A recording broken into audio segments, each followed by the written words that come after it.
Have you ever had one of those days where you look around and think, this just isn't fair?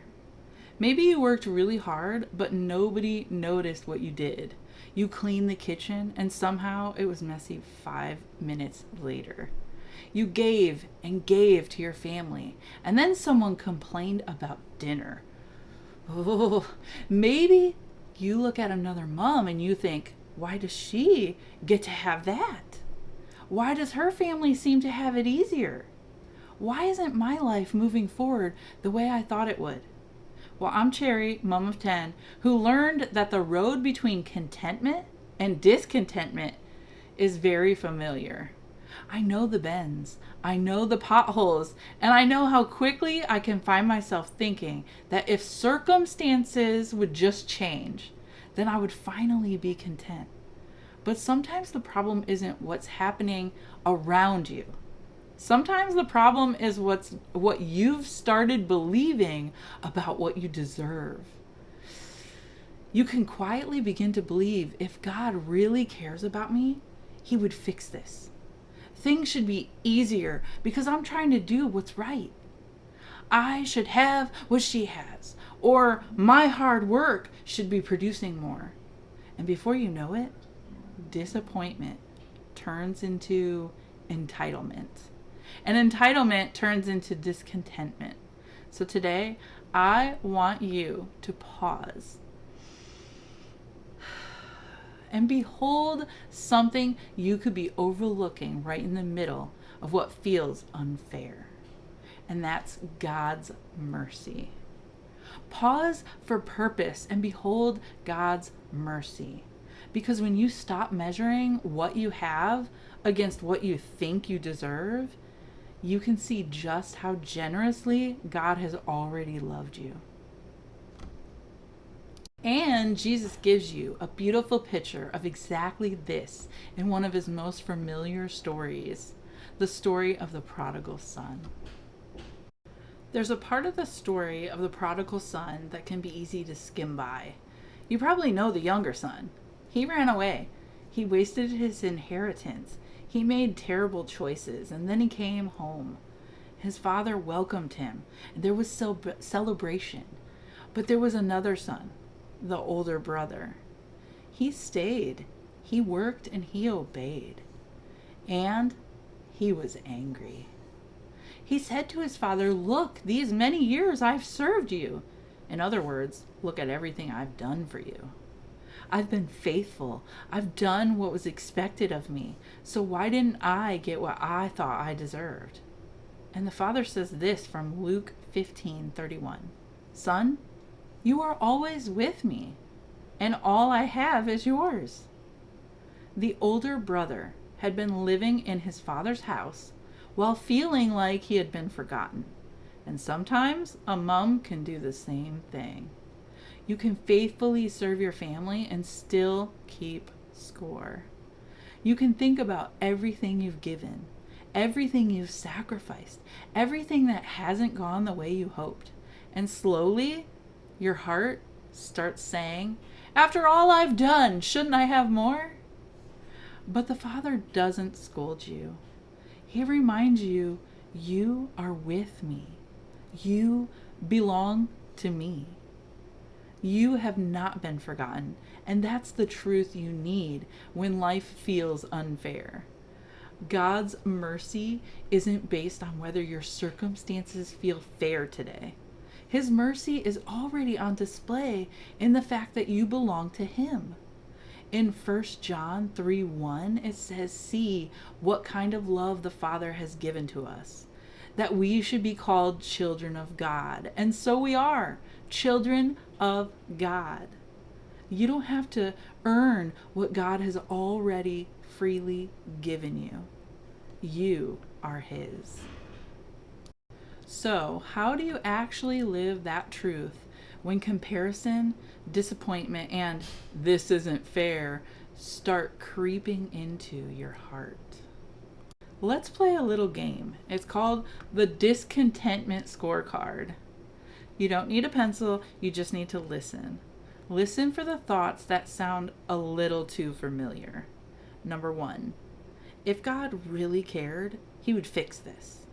Number 2, things should be easier for me because I'm trying to do what's right.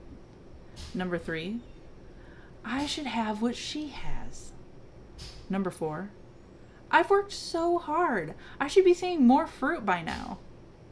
Number 5, if people really knew me, I would have the relationships I want. Number 6, my life should be further along than this. Ouch. Those thoughts can feel completely reasonable, but underneath each one is the same belief. I deserve better. And that's where discontentment gets its roots. You aren't wrong because something is genuinely hard.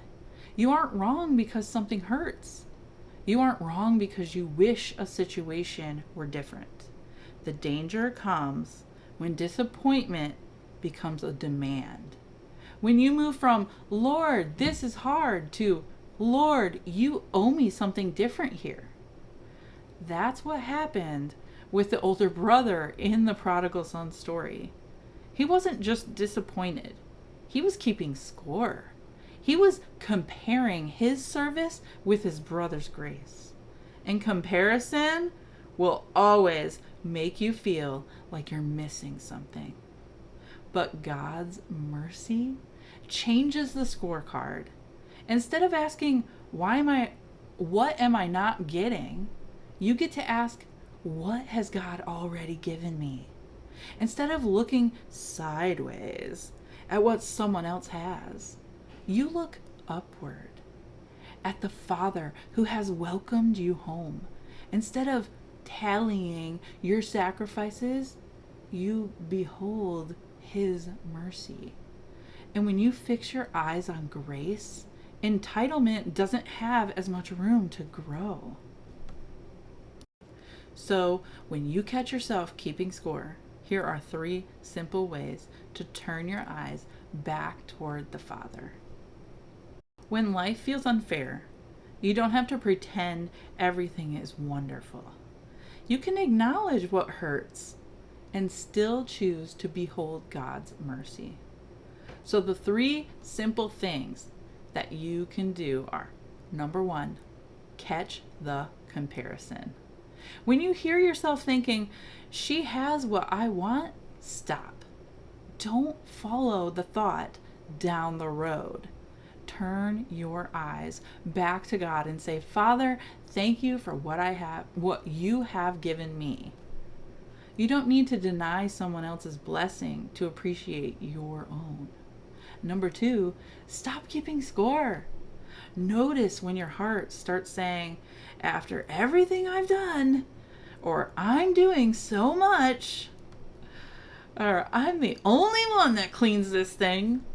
That's your invitation to remember that your relationship with God isn't a transaction. You don't serve him so he will owe you a better life. You serve because you already belong to him. Your obedience isn't buying his love. You already have it. And number 3, name the mercy you can see today. Not someday. Not when the circumstances change, but today. Look around your actual life and find the evidence of God's goodness, God's kindness. It could be your children or your home or your friendships, the meal on the table, or that special chocolate you have tucked away so you can eat a little bit each day. The opportunity to begin again. The fact that you woke up this morning and God's presence is still with you. Hallelujah. You probably still have things you want to be different. You're still waiting for something to be made right, maybe. But you don't have to wait for everything to be fair before you recognize that God is merciful. Contentment doesn't mean you stop caring about what's wrong. Being content means you stop believing that what's wrong means God doesn't care.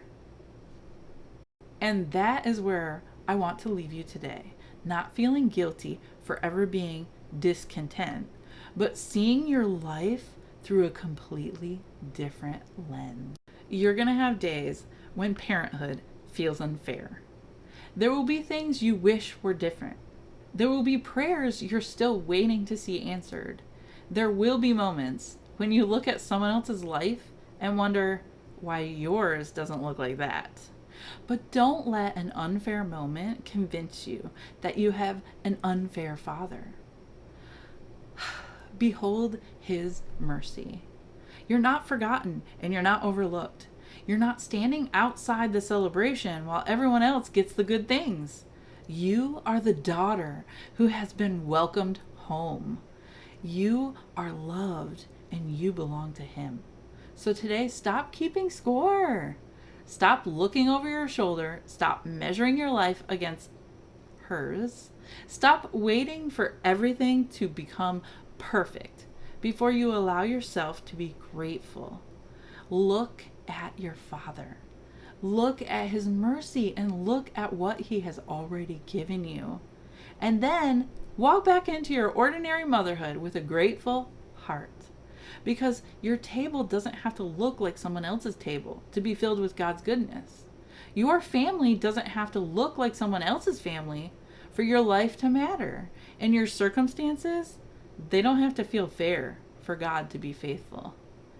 You are doing your best. And God is not asking you to manufacture a perfect life, because it's not going to happen. He's inviting you to behold his mercy right in the middle of the life that he's entrusted to you right now, even if it's messy, even if it's chaotic, even if so many things are going wrong. When you fix your eyes on his mercy, there's less room for bitterness to grow and more room for grateful praise to take root.